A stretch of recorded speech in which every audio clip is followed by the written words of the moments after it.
우리 하나님 말씀은 에레미야서 17장 1절부터 11절까지입니다. 우리 같이 교독하겠습니다. 유다의 죄는 금강석 끝 철필로 기록되되 그들의 만판과 그들의 제단불에 새겨졌거늘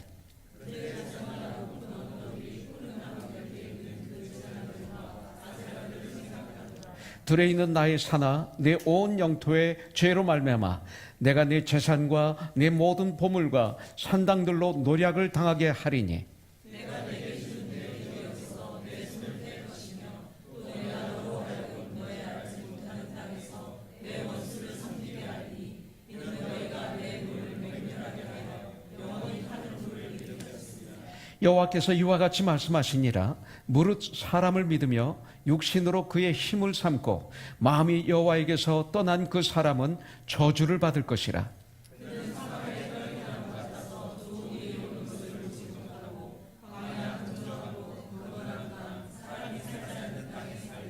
그러나 무릇 여호와를 의지하며 여호와를 의뢰하는 그 사람은 복을 받을 것이라.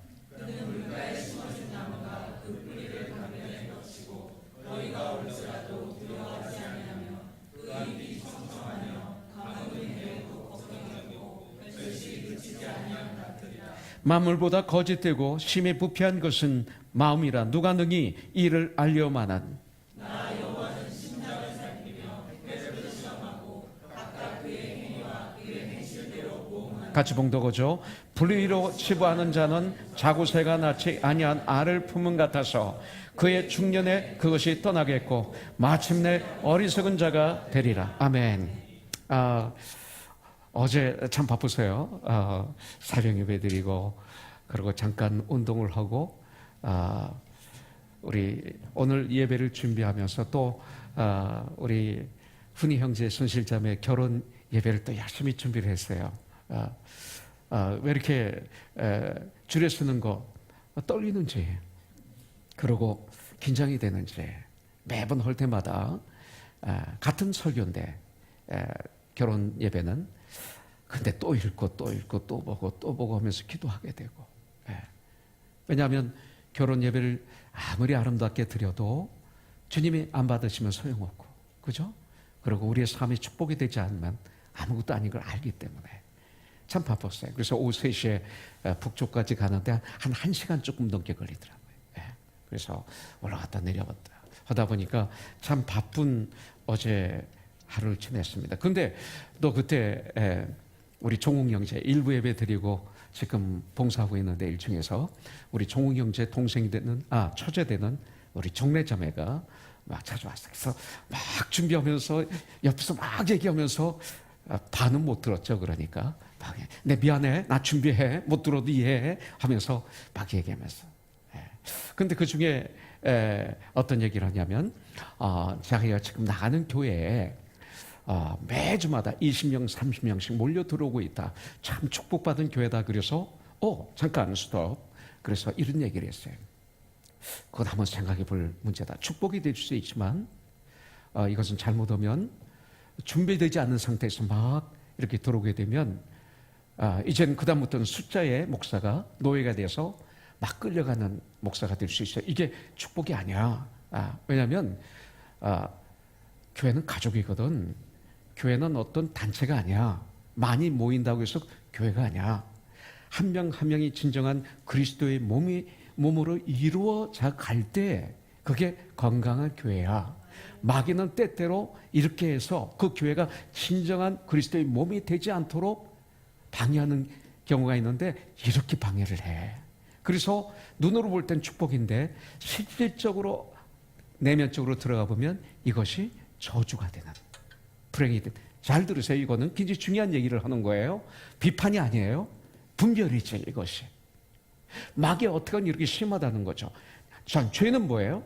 목사와 선생으로 주셨으니 목사와 선생이 할 일이 뭐예요? 성도를 온전케 하며 봉사의 일을 하게 하며 그리스도의 몸을 세우게 하려 하심이니. 그리스도의 몸은 교회예요. 그리고 하나님의 아들을 예수님을 아는 일과 믿는 일에 하나가 되어 온전케 되어 예수님의 장성한 향해 충만한 데까지 이르게 하는 것이 리더자들의 할 일이에요. 다른 거 아니에요. 그렇게 되어서 믿음에 대해서 하나님을 아는 것에 대해서 어린아이가 되지 않고 안음으로 말미암아 사람들의 간사한 그 유혹과 계교에 넘어가지 않게 하려 함이라. 벌써 넘어가는 거예요. 눈으로 보이는 것만 보는 거예요. 한 명 한 명이 진정한 그리스도인으로 세워져 가고 그것이 성장해 가는 이런 것들, 이것이 아주 중요한 거 아니겠어요? 이 시대에. 물론 성도가 많은 상태라도 가족이 되면 돼. 근데 가족이 아니면, 학교가 되면, 회사가 되면, 단체가 되면 그 순간부터 마귀는 가지고 놀아요. 지금 많은 교회가 만일 성령님이 말씀이 말씀하신 대로 교회가 움직이면 그건 교회예요. 그런데 말씀이 통하지 않는 교회가 있을 수가 있어요. 왜요? 오늘 좀 기도 좀 많이 해라. 주님 다음 예배가 몇 시인데요? 오늘 찬송 좀 많이 올려드려. 난 찬송 오늘 정말 뜨겁구나. 많이 불러. 너 다음 예배가 차 다 빠지고 들어가려면 몇 시인데요? 안 됩니다. 신령과 진정으로 나에게 예배 드리라. 안 돼요. 1시간은 셋업 해야 돼요. 아주 셋업해. 설교 25분, 찬양도 몇 곡 쫙, 기도는 이렇게 짧게 시간 재면서. 여러분들 한번 가만히 생각해 보세요. 이거 틀린 걸 아는데 또 그렇게 막 가요, 우리는. 이거 마귀한테 이미 어택 당한 거 정도가 아니라 마귀의 노예가 된 거 아니에요? 말씀이 이 시대 교회를 움직이고 있나요? 성령의 인도하심으로 교회가 가고 있나요? 그렇지 않으면 조직이 이제는 막 가고 있나요? 어떤 프로그램이 막 가고 있나요? 이것은 우리가 한번 생각해 볼 문제라는 거죠. 지금 많은 교회가 마귀에 어떻게 당했어요. 하나님의 말씀이 움직이지 못하는 경우가 많아요. 저는 그러면서 차를 타고 우리 훈이 형제 결혼 예배를 위해서 이렇게 쭉 갔습니다. 그러면서 제가 오늘 말씀을 같이 저와 여러분들이 받아야 될 말씀이 바로 축복과 저주예요. 이걸 많이 묵상하게 됐어요. 야, 정말 그렇구나. 오늘 말씀이 정확하구나. 9절에 보니까 만물보다 거짓되고 힘이 부패한 것은 마음이라 누가 능히 이를 알려마는 성경은 이렇게 우리에게 가르쳐주고 있는데 깨어있어야 되는구나. 정말 에베소서 4장 13절 말씀대로 하나님의 아들을 아는 일과 믿는 일이 하나가 되어 리스버 들을 수 있는 지금 통역하고 있는데 괜찮은가요? 훈이 형제? 오케이. 하나님의 아들을 아는 일과 믿는 일에 하나가 돼요. 알아야 되거든. 그래서 오늘 우리가 이걸 알아야 되는 거예요. 특별히 에레미야서 17장에 보니까 에레미야 선지자는 1절에서 당시 유다 백성들의 죄를 지적합니다. 죄를. 이 시대 죄를 지적해야 돼요. 사랑하기 때문에. 죄를 지적하면서 금강석 끝 철필로 만판에 이 죄들이 새겨져 있다. 이렇게 말하고 있어요. 여러분들 금강석 끝 철필은 보통 바위에 글을 새긴다든지 돌에 글을 새길 때 그걸 가지고 쓰는 거예요. 그런데 그들의 마음에 그렇게 너희 죄를 새겼다라고 말하고 있습니다. 이 말은 그들의 죄악이 깊이 뿌리박혀 있음을 여기서 말하고 있는 것을 볼 수가 있어요. 2절에 보니까 그들의 아이들까지도 아세라 목상과 산당에 절을 할 정도로 우상 숭배가 극에 달했다. 이렇게 말하고 있습니다. 3절 백성들과 온 땅이 죄로 다 물들어 있다. 붉게 물들어 있다. 이 죄로 인하여서 하나님이 진노하셔서 유다는 심판을 결국은 면치 못하게 될 것이다. 그러므로 원수들로부터 재산과 모든 보물을 약탈당하게 될 것이다. 그 모든 보물, 재산 때문에 그렇게 우상을 섬겼는데 이거예요. 4절 보니까 그 결과 알지도 못하는 땅으로 포로로 끌려가서 그들의 노예가 될 것이다 그랬어요. 포로로 질질 끌려가요. 세 줄에 매이고 눈이 파이고 빨개 벗김을 당하고 채찍질을 당하고 그 왕비가 옷을 다 벗겨요. 왕이 눈 알을 뺐어요. 그리고 쇠사슬에서 끌고 가는데 그것도 한 20마일, 30마일이 아니라 한 며칠 길을 가야 되는, 한 달 정도 가야 되는 그 거리를 가는 곳마다 주위 사람들이 나와서 웃으면서 돌을 던지면서 그냥 야유하면서 이 시대 마치 풋볼을 볼 때, 메스카페를 볼 때 수많은 사람들이 즐거워하는 것처럼 그들은 그 당시에 그것이 즐거움의 대상이었어요. 즐거움의 대상이 되는 그들이 되고 말았어요. 여러분들, 그들이 죄 때문에, 바로 죄 때문에, 우상 숭배 때문에, 이러한 상황 속에서 에레미야 선지자는 유다 백성들 앞에 저주받을 악의 길과 축복의 길을, 이 두 가지 길을 아주 정확하게 17장에서 우리에게 또 제시합니다. 그러면서 하나님의 마음, 에레미야의 마음은 뭐냐면 복을 받아 누리는 의의 사람이 되라 이거예요. 복을 받아 누리는 하나님의 사람이 되라, 이것을 말하고 있어요. 그런데 오늘 이 말씀을 보면 두 가지 다른 삶을 두 개의 나무로 비유하고 있습니다. 먼저 저주받는 사람은 어떤 사람인가? 바로 5절, 6절, 11절, 13절에서 나와 있어요. 6절에 보니까 그는 사막의 떨기나무 같아서 좋은 일이 오는 것을 보지 못하고 광야 관조한 곳, 건건한 땅, 사람이 살지 않는 땅에 살리라 그랬어요. 자, 첫 번째, 저주받는 사람의 특징. 저주받는 사람은 누구인가? 저주받는 사람. 첫째는 사막의 떨기나무 같은 인생이에요. 저주받는 인생은 사막의 떨기나무 같은 인생. 이거예요. 그렇다면 사막의 떨기나무 같은 인생은 어떤 인생일까? 떨기나무가 뭐예요? 떨기나무. 사막에. 아주 그렇게 높게 자라지 않습니다. 그렇게 크게 자라지 않아요. 가지만 앙상한 나무. 이 나무는 열매를 맺지 못하기 때문에 아무 쓸모가 없어요. 열매를 먹을 수가 없어요. 그리고 이 나무는 바늘과 같은 잎이 많아요. 그래서 사람이 그 이파리를 잘못 잡으면 찔려서 피가 나요. 주위를 아프게 해요. 이게 앙상한 나무예요. 사막의 떨기나무예요. 이와 같은 떨기나무는 물이 없는 사막에서 아주 간신히 살아남은 메마른 나무를 말하는 거예요. 아주 간신히 살아남은 메마른 나무, 아주 간신히 살아가고 있는 사람들. 자, 그렇다면 사막의 떨기나무 같은 인생은 어떻게 되는가? 이거예요. 말하자면 사막의 떨기나무 같은 인생을 살아가면 그 인생은 어떻게 되는가? 6절에 좋은 일이 오는 것을 보지 못하고 그랬어요. 좋은 일이 오는 것을 보지 못합니다. 좋은 일이 오는 것을 보지 못합니다. 좋은 일이 오는 것을 보지 못해요. 사막에서 자라나는 나무에게 좋은 일은 무엇일까요? 우리 권 집사님, 사막에서 자라는 나무들에게 좋은 일은 뭐가 될까요? 뭐죠? 너무 승순 형제, 불. 아닌데 대답을 안 하시는 것 같아. 그죠? 우리 권영환 형제가 알아요.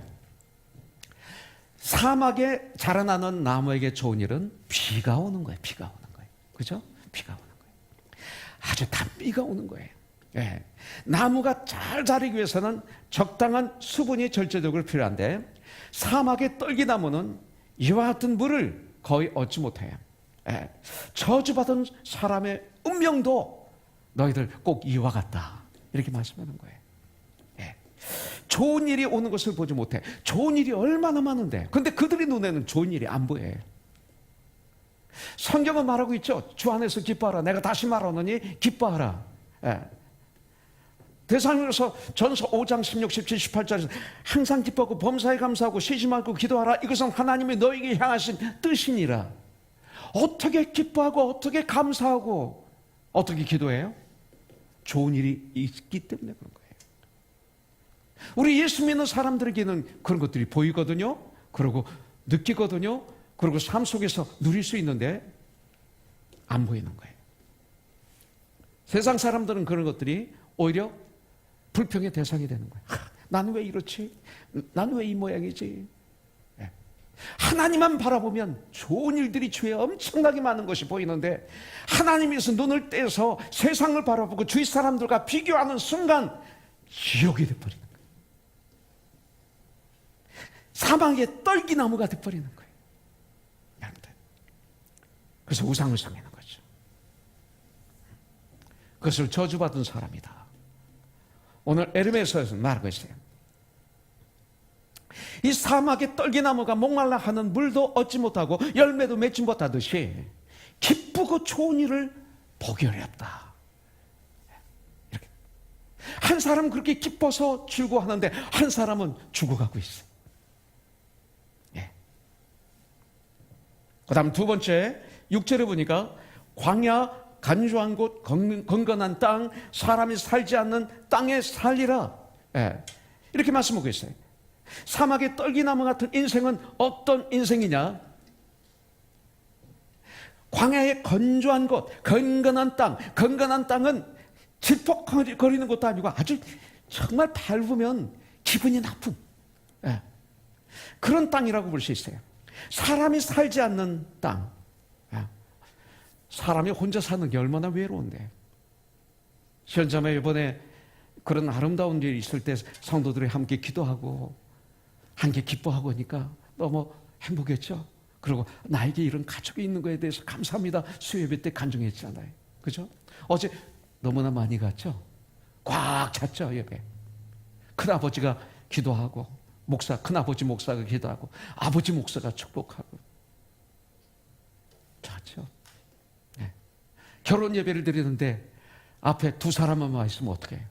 100명을 초청했는데 참 그거 참 골치 아플 거예요. 그죠? 내 인생 헛살았다 그럴 거예요.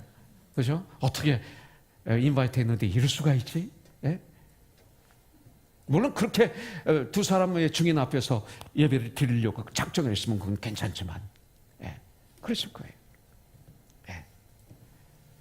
사람이 살지 않는 땅에 혼자 살게 돼. 사막의 떨기나무가 메마르고 삭막한 땅에 살듯 저주받은 사람의 특징은 저주받은 사람의 운명도 역시 이것을 은역하면 비참하게 된다 이거예요. 비참하게 된다. 그렇다면 이와 같이 불행한 삶을 살 수밖에 없는 이유가 뭐예요? 5절이 나오죠.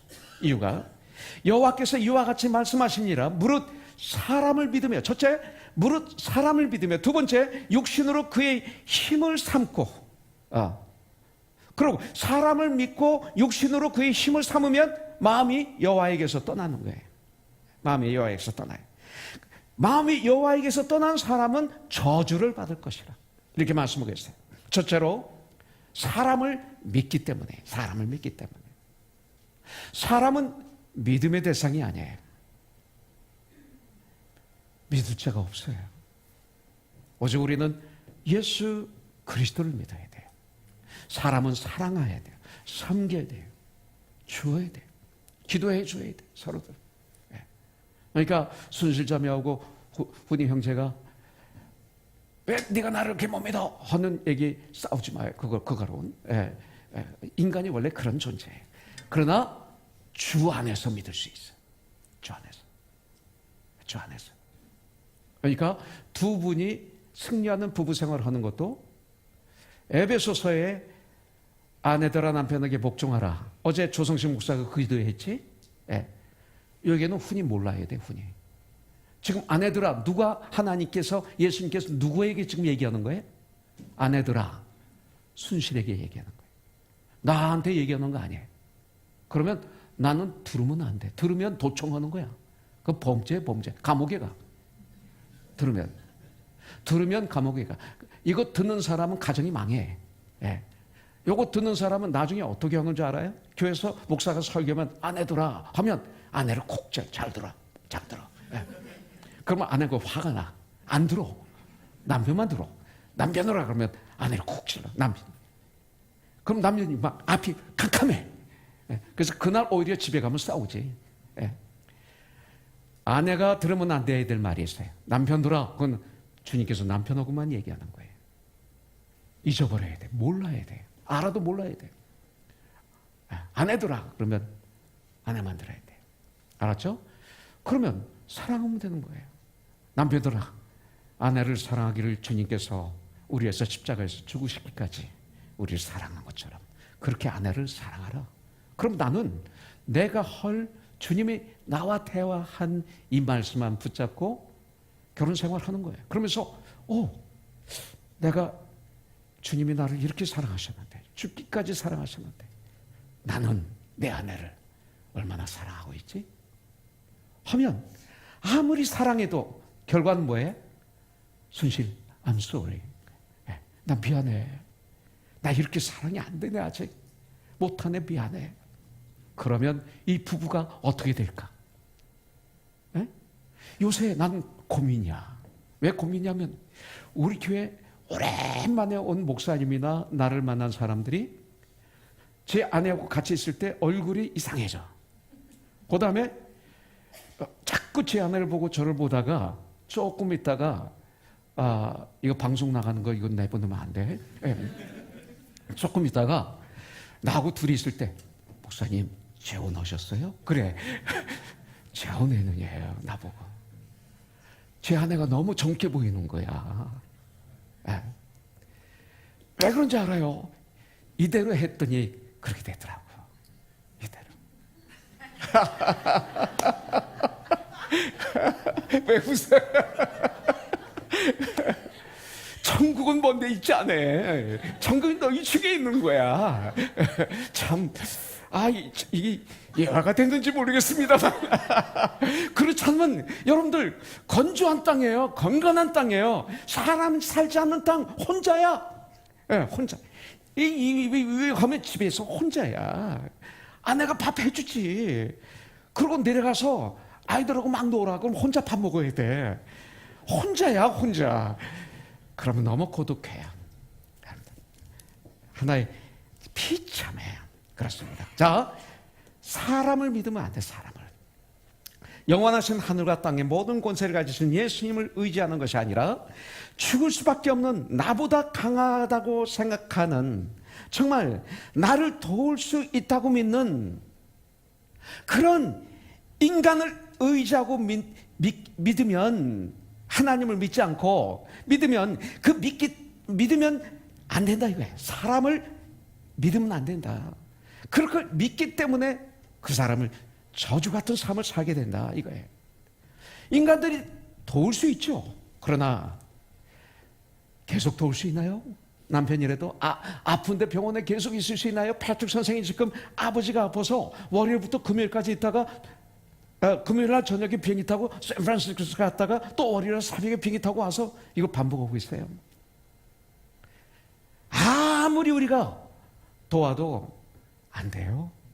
그러나 주님은 24시간 졸지도 않으시고 주무시지도 않으시고 우리와 함께 하시면서 나를 도와주시는 분이거든요. 인간의 도움은 안개와 같아요. 그런데 주님은 그렇지 않습니다. 자, 둘째로 육신으로 그의 힘을 권력을 삼기 때문이야. 이렇게 성경은 말하고 있어요. 두 번째, 육신으로 그의 힘을 삼고, 5절에 육신으로 그의 힘을 삼고. 육신은 뭐예요? 플래시예요. 우리의 몸을 얘기하고 있어요. 썩어서 없어질 이 육신을 피난처로 삼는 행위를 말하고 있어요. 이것은 뭐냐면 이 땅에서 내가 가지고 있는 모든 나의 능력, 나의 경험, 나의 지식, 이런 것들, 이것이 필요 없다는 게 아니에요. 저 안에서는 굉장히 필요해요. 그러나 그것을 믿는 것, 이게 우상이에요. 이게 아세라예요. 이게 여러분들, 나의 자녀들, 지금 이 시대 아세라예요. 이것이. 과거에 여러분들 북이스라엘이 우상 덩어리였다고 그랬는데 그들이 하나님을 안 섬겼나요? 하나님 섬겼어요. 동시에 아세라를 섬긴 거죠. 풍요의 신을. 이와 같이 사람을 믿고 혈육으로 권력을 삼는 사람은 육신의 정욕, 이거죠. 한마디로 마음이 하나님으로부터 떠난 사람이다. 보이는 하나님은 버리고, 참 보이지 않는 하나님은 버리고 보이는 사람들과 세상의 헛된 것을 의지하는 사람들, 이건 저주다 이거예요. 이게 저주다. 여러분들, 유다는 바벨론의 위협을 받을 때마다 어떻게 합니까? 하나님 앞에 무릎을 꿇어나요? 아니에요. 주변의 강국들을 의지했어요. 하나님만 의지하고 바라본 것이 아니라 세상에 힘있어 보이는 강국들에 기대려고 했던 것을 우리는 성경을 통해서, 역사를 통해서 볼 수 있어요. 아수르나 애국과 같은 강국들이 혹시 도와주지 않을까 하며 그들을 의지했던 이스라엘은 처절한 결말을 초래했습니다. 이사야서 31장 3절에 보면 이와 같은 사람을 의지하는 이스라엘 백성들을 하나님은 책망하고 있는 걸 볼 수가 있어요. 애굽은 사람이다, 신이 아니다. 그들의 말들은 육체다, 영이 아니다. 여호와께서 그의 손을 펴시면 돕는 자도 넘어지며 도움을 받는 자도 엎드려져서 다 함께 멸망할 것이라. 성경이 이렇게 말씀하고 있어요. 역사가 지금까지 증명하고 있어요. 유다가 국가적인 위기를 당했을 때 애국과 같은 강대국들을 의지하다가 도리어 배신을 당하잖아요. 배신을. 우리가 살아계신 하나님을 의지하지 않고 세상을 의지할 때, 사람들을 의지할 때, 나를 의지할 때, 권력을 의지할 때, 내 경험을 의지할 때, 내 지식을 의지할 때, 그것이 하나님의 자리를 대체할 때 우리의 운명은 떨기나무와 같이 된다. 성경에서 우리에게 가르쳐주고 있어요. 인간은 아무리 능력이 많고 지혜가 많아도 사람인 거예요. 우리 책 읽어야 돼요. 어디 가실 때 가이드 책을 보셔야 돼요. 그러나 제가 말씀드리는 것은 많은 책을 읽어라 하는데 난 그 말은 반대예요. 많은 책을 읽으려면 성경을 못 읽어요. 이게 정말 중요한데, 하나님이 말씀에 대해서, 육신이 말씀에 대해서 이 땅에 오신 것이 이 말씀인데, 이 말씀이 곧 하나님이신데, 이 말씀을 통해서 하나님을 알고 내가 변화되고 이 땅에 사는 비결, 이 모든 것이 다 써 있는데 이걸 읽지 못하게 하기 위해서 모든 책에는 잘못, 비진리가 다 들어가 있어요.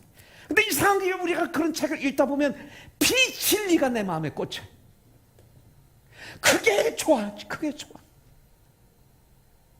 그래서 날 죽이기도 하고 살리기도 하는데 성경은 안 그렇단 말이에요. 다 변절된 사람들이 쓴 책이 많아요. 솔직히 말해서 책을 읽어야 돼요. 그래서 이 땅이 어떻게 돌아가는지도 알아야 되고 책을 지금 어떻게 쓰고 있는가도 알아야 되고, 그런데 하나님 말씀을 낮과 밤으로 묵상하는 자가 복이 있다고 그랬지, 다른 데 복이 있는 게 아니잖아요. 떨기나무와 같이 돼요. 이게 죄예요. 하나님을 경외하는 것이 죄의 출발이라고 잠언서 1장 7절에 나와 있잖아요. 오직 하나님만이 우리가 참 의지할 수 있는 분이세요. 시편 61편 3절에 보니까 하나님은 나의 반석이시오 나의 산성, 나의 피난처가 되신다고 말하고 있어요. 다른 거 없어요. 오히려 책을 조심해서 읽지 않으면 그 책 때문에 혼돈이 들어와요. 혼돈이. 내가 지금 이 성경을 100번 이상 읽었는데도 아직도 성경을 몰라요. 제가 지금 한 120번 읽었을까요? 그런데도 아직도 몰라요.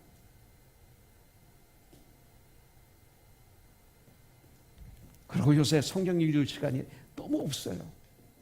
잠언 1장 읽고 시편 5편 읽고 그날 큐티 읽고 5장 정도 읽는데 제가 벅차서 할 일이 많았어요. 우선순위가 저에게 문제가 좀 생겼어요. 적어도 30장 정도 읽어야 되는데, 목사라면. 그래야 점점점 주님을 더 알아가고 믿음이 깊어지는데 왜 다른 책을 통해서 예수님을 알려고 그러세요? 왜 다른 책을 통해서 믿음이 깊어지려고 그러세요? 성경이 그렇다고 그랬는데, 하나님은 그렇게 말씀하고 있는데 왜 여러분들은 자꾸 다른 책에서 찾으려고 그래요? 이게 우상이에요. 이게 사실이에요. 육신으로 그 힘을 삼는 자는 말씀이 아닌 사람들을 믿고 육신으로 자기 능력으로 그 권력을 삼는 자는 마음이 여호와로부터 떠난 자, 사막의 떨기나무 같아요. 척박한 땅에 사는 인생이 되고 말아요. 불의로 재물을 모으는 자로 결국 모든 것을 잃게 되는 어리석은 자가 돼요. 많은 걸 가지고 있다 하지만 그 많은 것이 나에게는 지옥이 되고 말아요. 우리 수치를 당한다고 그랬어요. 그의 이름에 흙에 기록이 되어서 그의 페임도, 그의 권력도, 그의 인기도 흙에 기록이 된 것처럼, 그래서 비가 온 후에 바람이 불면 흔적 없이 사라져버리는 나의 인생. 여기서 그렇게 말하고 있어요. 왜 그걸 믿느냐 이거예요. 왜 그걸 믿느냐. 그렇다면 어떤 사람이 복이 있는 사람일까요? 어떤 사람이? 7절. 그러나 무릇 여호와를 의지하며 여호와를 의뢰하는 그 사람은 복을 받을 것이라.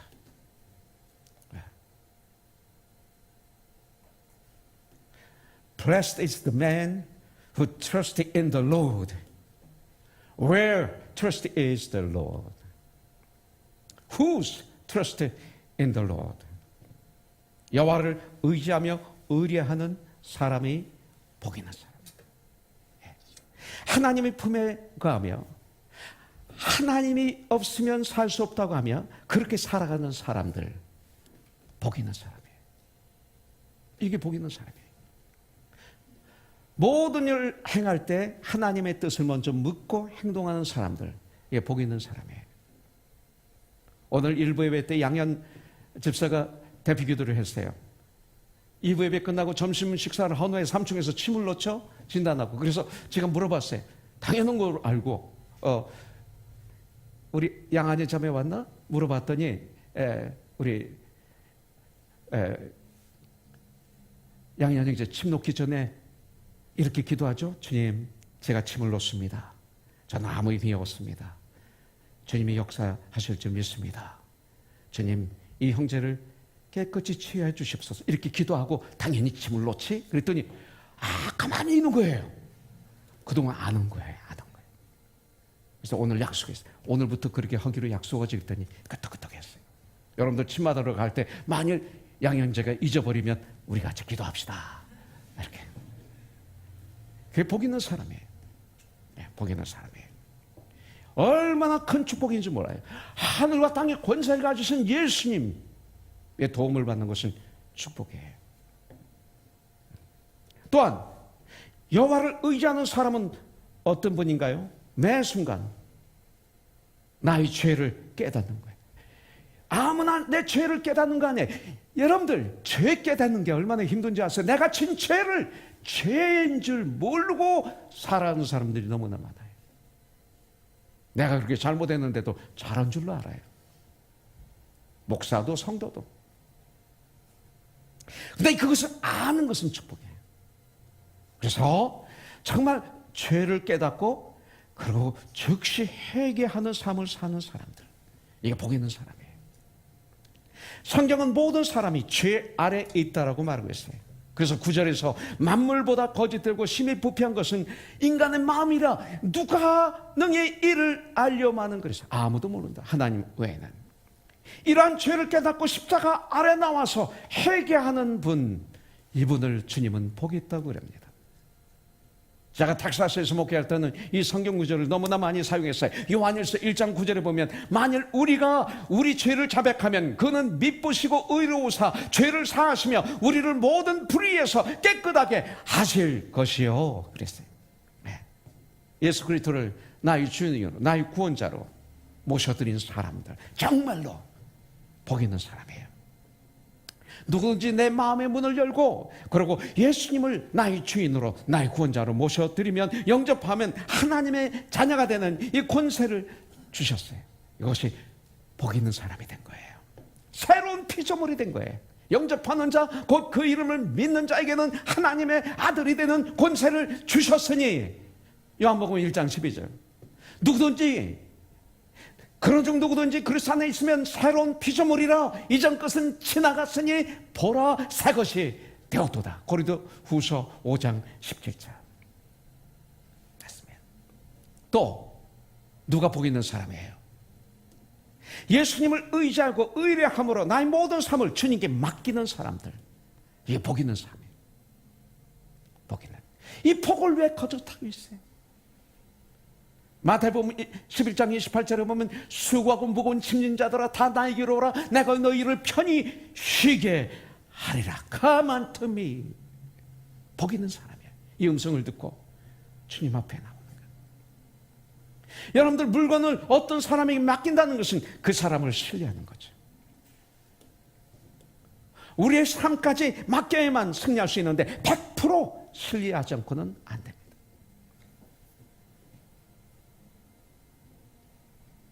여러분들, 직장이 없다고요? 난 그렇게 생각하지 않습니다. 저에게 가끔 정말 내가 믿을 수 있는 사람, 신뢰할 수 있는 사람, 직장에서 일할 때 근무 시간에 일은 하지 않고 스마트폰을 가지고 채팅이나 하고 있고 카카오나 보고 있고 페이스북 들어가서 이거나 하고 있고, 이런 사람 말고요, 목사님. 정말 열심히 일하면서 내가 100만 불을 맡겨도 안심하고 내가 살 수 있는 그런 사람은 없나요? 대단한 욕심이죠. 지금도 그런 사람을 찾고 있어요.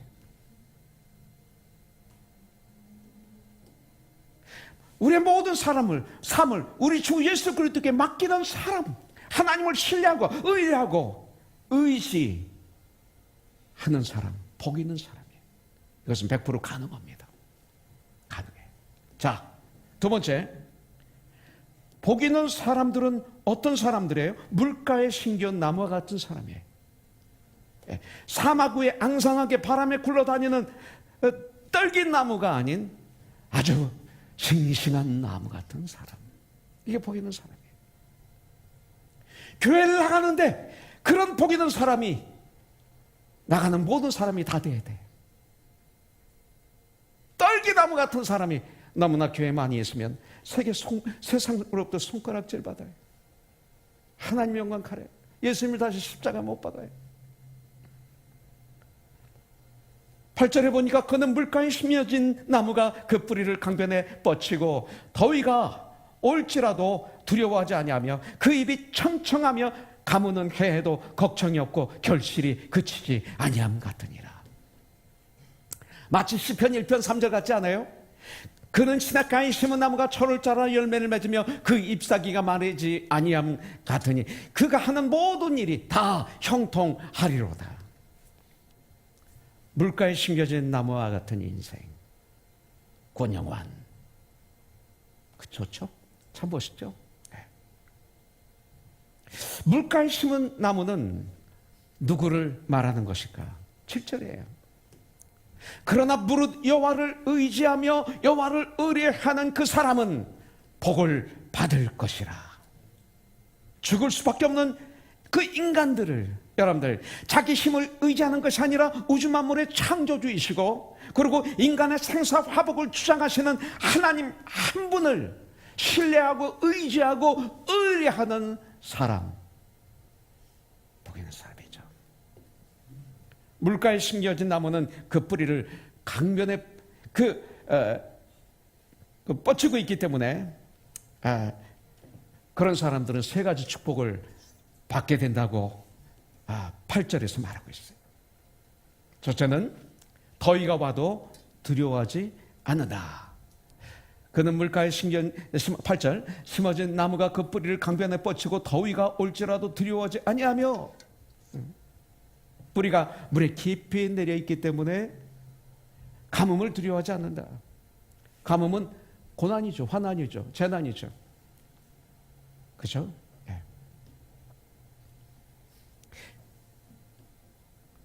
이스라엘이나 이 중동에는 비가 잘 오지 않아서 고생을 많이 합니다. 그러나 물가에 심겨진 나무는 두려워할 필요가 없습니다. 뿌리가 물길에 다 있기 때문에.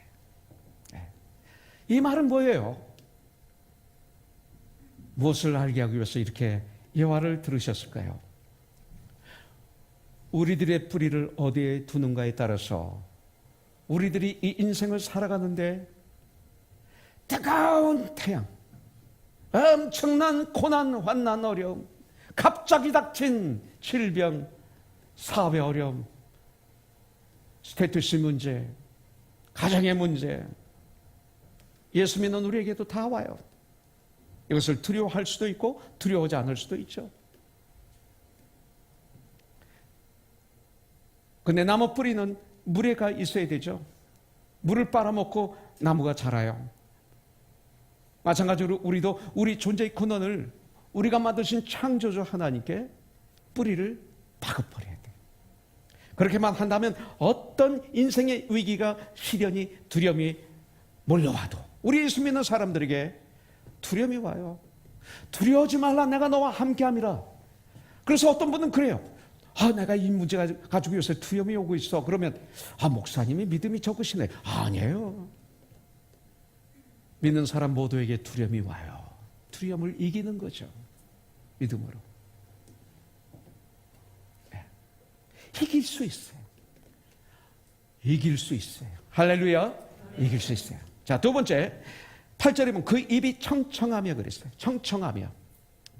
주님이 말씀하실 때 내가 진실로 너에게 말하노니, 내가 진실로 너에게 말하노니 이렇게 말씀하시죠. 그런데 여기서 청청하며, 이 말의 뜻은 푸르고 푸르다 이거예요. 푸르고 또 푸르다 강조했어요. 아주 싱싱하다.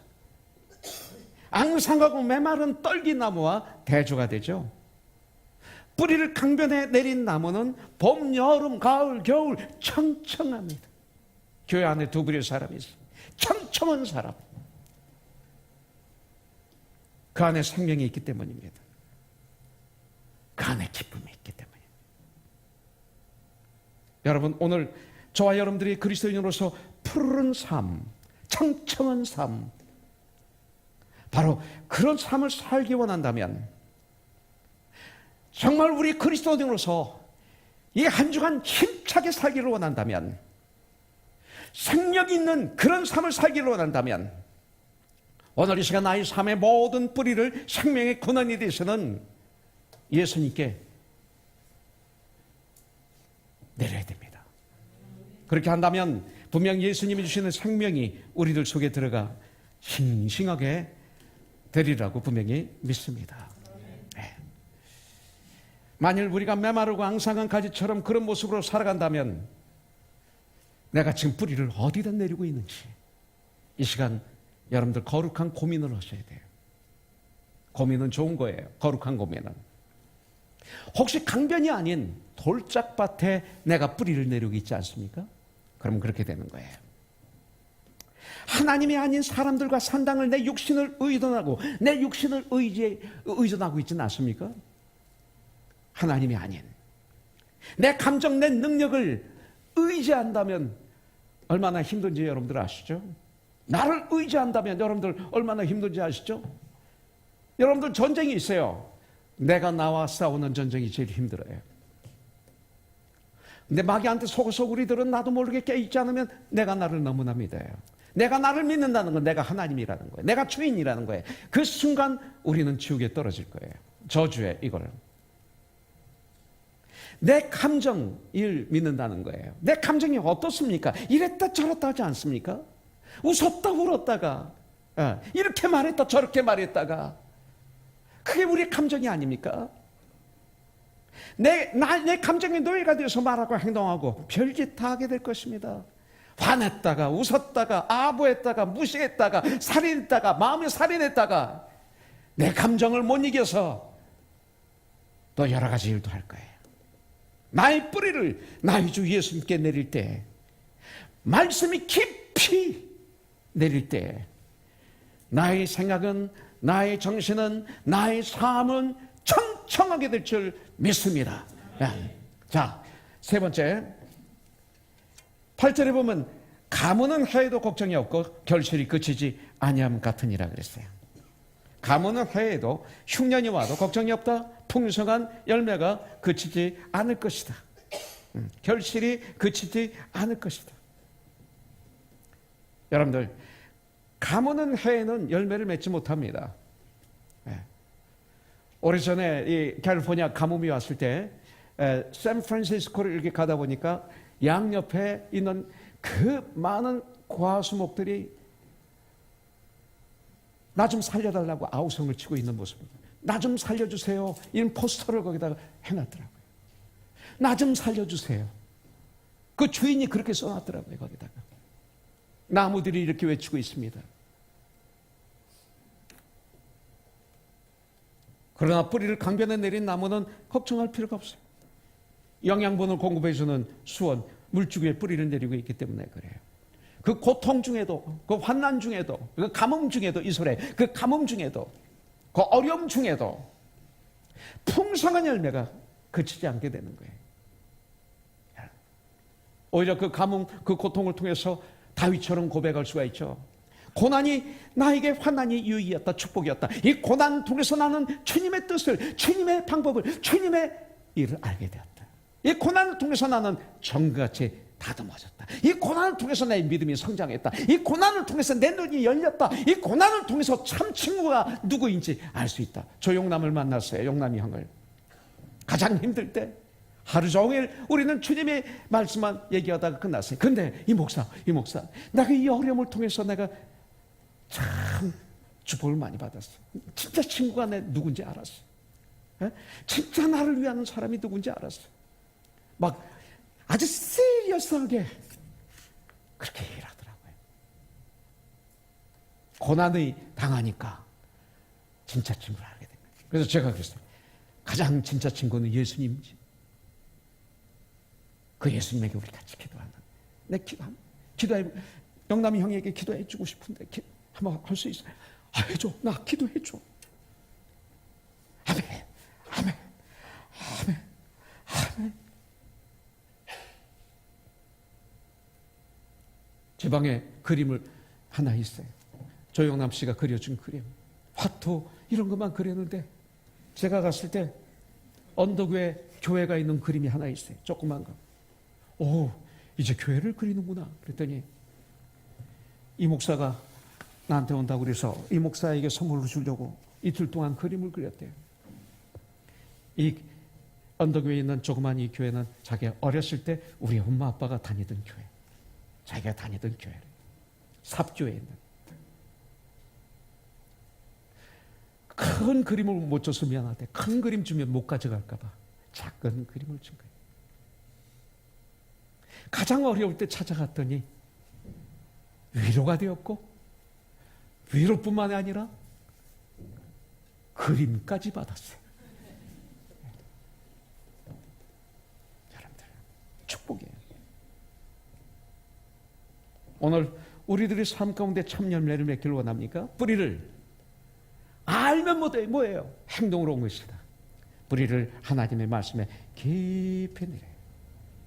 그래야면 분명히 환난이 와도 어려움이 와도 걱정이 없을 거예요. 계속해서 풍성한 열매를 맺는 삶을 살 수 있을 거예요. 그러나 혹시 열매를 하나도 맺지 못하고 좌절과 절망에 빠져서 지금 캄캄한 가운데 계신 분이 이 자리에 계십니까? 여러분들 고민하세요. 거룩한 고민. 그 이유가 무엇인지. 아마 하나님께 뿌리를 내리지 않고 세상을 의지하기 때문이 아니었을 거예요. 믿음의 주에 나를 온전히 하시는 예수를 바라보면 천국입니다. 그러나 거기서 눈을 돌려서 사람들을 보는 그 순간 비교하게 되죠. 경쟁하게 되죠. 그러면서 지옥이 되는 거죠. 천국이 되는 거죠. 열매를 맺지 못하죠. 자, 세 번째, 여호와 하나님의 도움을 구하는 사람이에요. 하나님은 어떤 분이세요? 10절에 보니까 나 여호와는 심장을 살피며 배부를 시험하고 각각 그의 행위와 그의 행실대로 보응하는 자다. 하나님은 우리의 마음을 감찰하시는 분이다. 우리를 살피시는 분이다. 보응해 주시는 분이다 이거예요. 하나님이세요. 10절에 보니까 하나님은 각 사람의 행위에 따라 보응해 주신다. 하나님이 13절에 보니까 이스라엘의 소망이다. 여러분들은 소망을 어디다 두고 있어요? 이스라엘의 소망이다. 13절에 보니까 하나님은 생수의 강의 근원이 되신다. 생수의 근원, 나 예수님. 이런 나의 하나님을 향해 진정한 마음으로 기도하며 도움을 구할 때 분명히 우리의 삶은 순간적으로 풍요로운 삶을 누리게 될 줄 분명히 믿습니다.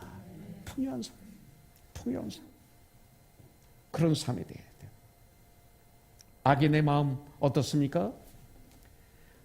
예수님을 의지하지 않는 마음이에요. 우상과 이방 우상을 섬기는 이웃 강한 나를 의지하는데 결국 역사를 보면 저주로 끝나요.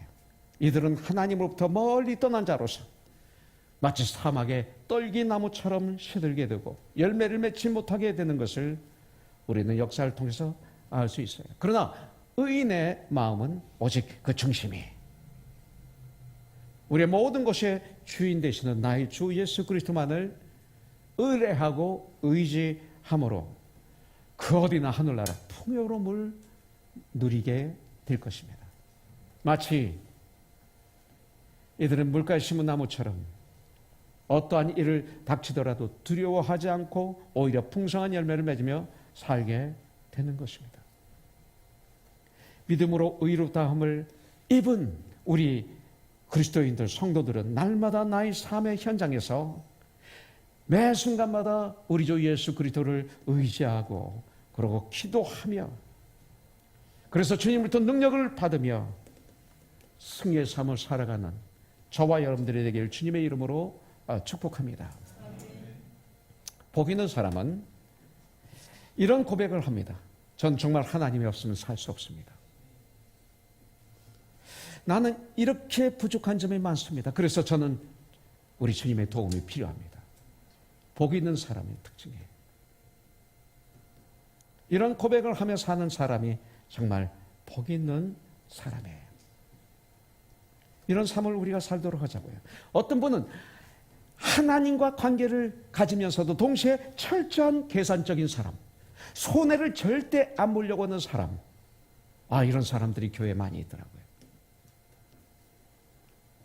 여러분들, 우리는 예수님을 믿는다면 이미 복 있는 자가 된 것입니다.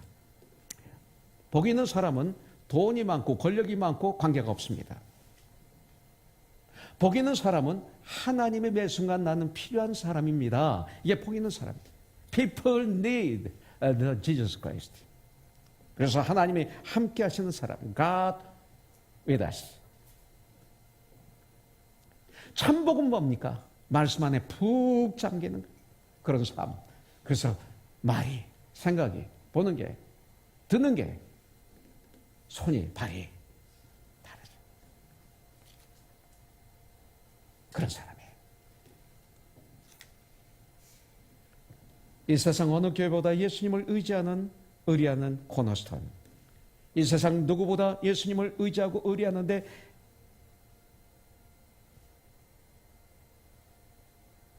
죽도록 전쟁하는 나.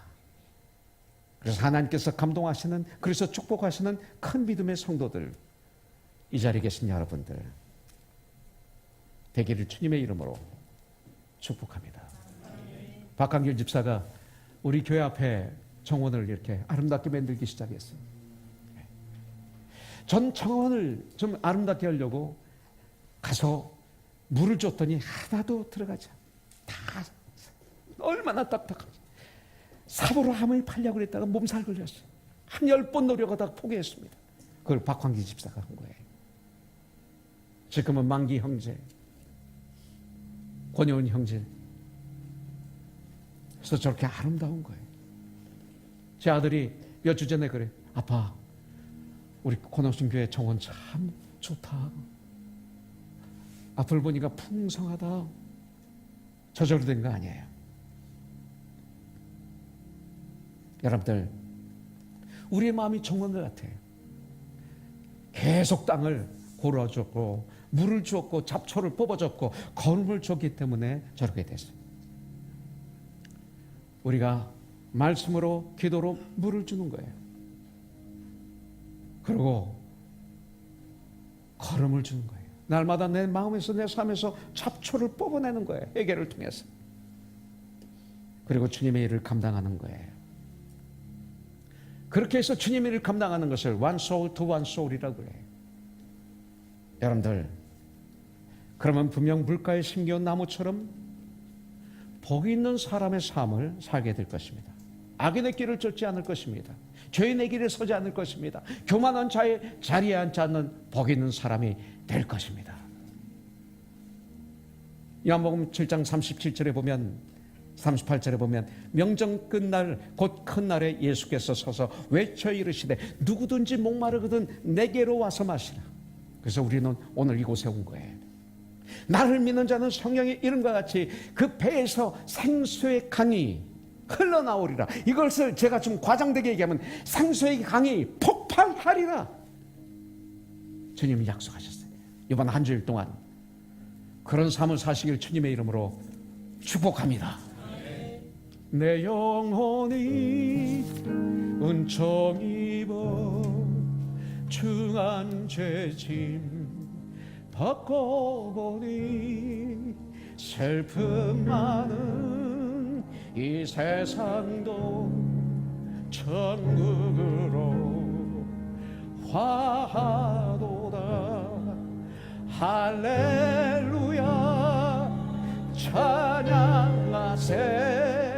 내 모든 죄 사함받고 주 예수와 동행하니 그 어디나 하늘나라. 주의 얼굴 뵙기 전에 멀리 내던 하늘나라 내 마음속에 이루어지니 날로 가까우다. 할렐루야 찬양하세. 내 모든 죄 사함받고 주 예수와 동행하니 그 어디나 하늘나라. 높은 산이 거친들이 조막이나 궁궐이나 내 주 예수 모신 곳이 그 어디나 하늘나라. 할렐루야 찬양하세.